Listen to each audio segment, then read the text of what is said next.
আসসালামু আলাইকুম গাইস, কেমন আছেন আপনারা? আজকে আমরা রান্না করব গরুর জিহ্বা মোজক। চলুন কিভাবে করি। প্রথমে গরুর জিহ্বাগুলো আমি কেটে ধুয়ে পরিষ্কার করে নিয়েছি। এবার আমি ফ্রাই প্যান বসিয়ে পানি গরম দিয়েছি, আর এখানে যে মোজকগুলো ধুয়ে নিয়েছি। এবারে গরম পানির মধ্যে আমি জিহ্বাগুলো দিয়ে একটু হলুদ দিয়ে নাড়বো।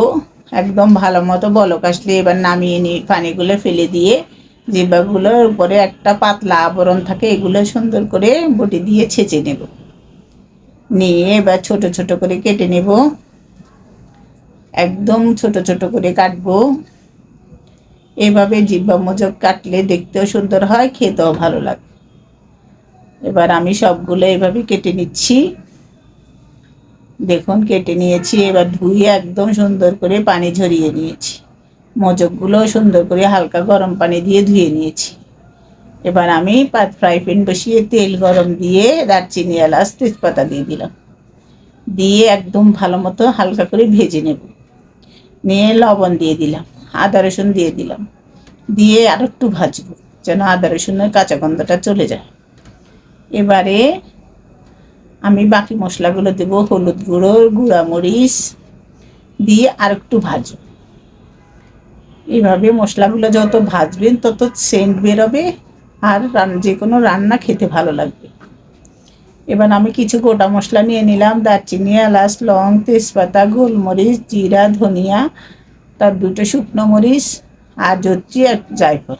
তবে আমি সবগুলো মশলা দেবো না, 1 চামচ মশলা দেবো, কারণ এখানে জিহ্বা মোজক অল্প। এবার দিয়ে 1 চামচ দিয়ে দিলাম। দিয়ে এবার টমেটো সস দিয়ে দিলাম 1 প্যাকেট, দিয়ে আর একটু নাড়বো। নেড়ে এভাবে এবার জিহ্বাগুলো দিয়ে দিলাম, দিয়ে কিছুক্ষণ কষাবো। একদম ভালো মতো 10 মিনিটের মতো আমি কষিয়ে নেব ঢাকনা দিয়ে। এই যে ঢাকনা দিয়ে আমি কষিয়ে নিয়েছি। মশলাগুলো একদম যখন তেল ছেড়ে দেবে তখন এবার আমি গরম পানি দিব। এবার গরম পানি দিয়ে দিব।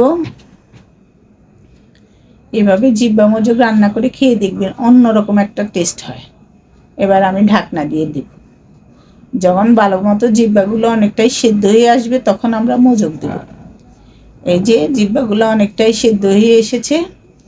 এবার আমরা মোজকগুলো শুধু বসিয়ে বসিয়ে দেব, তবে ভাঙবো না। ভাঙবো একদম যখন ঝোলগুলো শুকিয়ে যাবে তখন। এভাবে দিলে যদি এখনই ভেঙে দেন তাহলে জিহ্বাগুলো নিচে লেগে যাবে।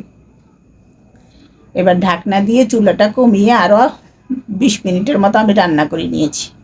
এই যে দেখুন রান্নাটার কালারটাই অন্যরকম হয়েছে। এবার আমি মোজকগুলো ছোট ছোট করে কেটে দেব কুচনি দিয়ে।